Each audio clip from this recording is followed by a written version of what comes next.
Aí você, às vezes, causa realmente uma estigmatização, né? A criança cresce numa coisa, nossa, por muito tempo eu sempre estava lá em vários consultórios sem entender o que estava acontecendo. Aí ela cresce com isso, ela ouve aquilo e querendo ou não, é aquela velha coisa assim, né? Tipo, todo mundo fala que eu sou chato, então eu vou ser chato mesmo. A gente fala disso de forma consciente. Isso também acontece de forma inconsciente. Sim. Já que todo mundo fala que você é problemático, que você tem isso, você tem alguma coisa que é incurável, alguma coisa que vai fazer isso, que vai fazer aquilo, você pode acabar agindo dessa maneira cada vez mais. Por quê? Porque eu sou assim mesmo. Porque você acredita, né? Que Exatamente. Você é o problema. Exatamente. E que não tem solução. Sim. Então não é tipo assim, eu sou meio chato, então eu preciso aprender a ser diferente. Né? Não é isso. É tipo, não, eu sou assim mesmo. Não tenho o que fazer. Sim, porque a questão do problema é... tem o problema e você vai ter que lidar de um modo prático com isso. Sim. Sabe? Você vai ter que lidar com isso. Por exemplo, né? Teorias dopaminérgicas, né? Serotoninérgicas de depressão, não sei o que, piriri pororó. Tá, beleza, você tem um desbalanço ali cerebral e o que você faz com isso, então? Você entende que daí o psicólogo vai ter que pensar na prática isso. Sim. Ele vai ter que pensar na vida prática, na vida cotidiana desse problema, né? Desse sujeito, com esse desbalanço neuroquímico, né? Então, o problema vai muito além de só achar o nome pro problema. Sim. Né? Existem coisas práticas. Como que você vai fazer com que essa pessoa tenha um bem-estar de fato? Como que você vai pensar a rotina dessa pessoa, né, junto com ela, de uma maneira mais saudável? Entende? Né? Não adianta só você dar um nome para o problema, porque isso a gente já conhece. Exatamente, é o que eu até costumo falar para meus alunos, assim, né? No sentido, gente...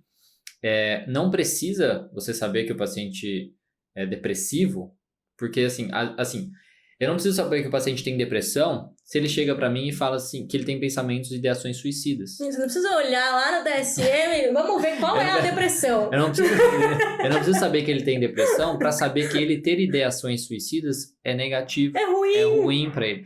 Sofrimento. Exatamente, eu não preciso saber que ele tem ansiedade social pra saber que ele... evitar uma apresentação na faculdade que ele vai tirar nota que é importante para ele, vai ser ruim para ele.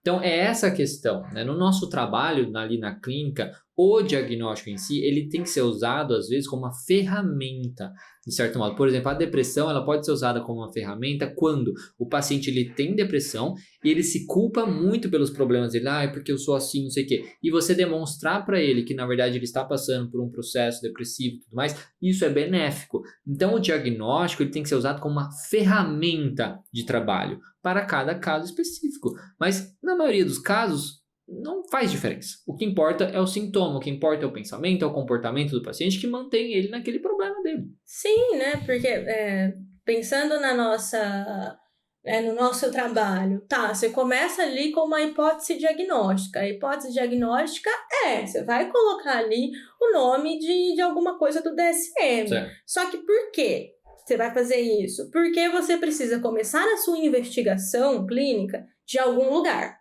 Você não vai começar do nada. Então, por exemplo, né, você tem ali o paciente que está se queixando de uma tristeza muito grande, tem ideações suicidas. Beleza, você vai colocar ali na sua hipótese diagnóstica depressão. Por quê? Você precisa começar a sua investigação de algum lugar. Então, será que o próximo passo, a partir do momento em que você faz isso, é testar? Será que é isso mesmo, então? Né? Será que é isso que eu estou vendo, né, pro psicólogo? Então você vai investigando.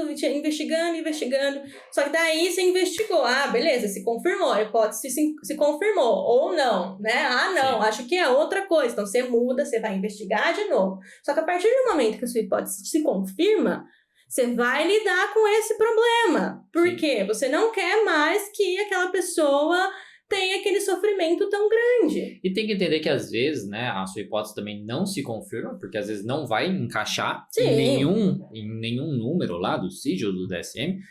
E aí você vai fazer o quê? Então eu não vou trabalhar? Não, você vai continuar trabalhando com o paciente dentro dos sintomas. Exatamente, dentro dos sintomas dele, justamente. Aquele negócio, desculpa.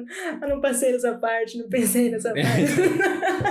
Então, mas é isso, você tem que trabalhar com os sintomas dele. Então a questão do diagnóstico é uma coisa complementar, é uma coisa acessória, digamos assim, que em alguns casos, às vezes você nem vai utilizar, porque às vezes você nem vai ter esse diagnóstico. Isso que você viu foi um corte do podcast Delírios de Terapeuta.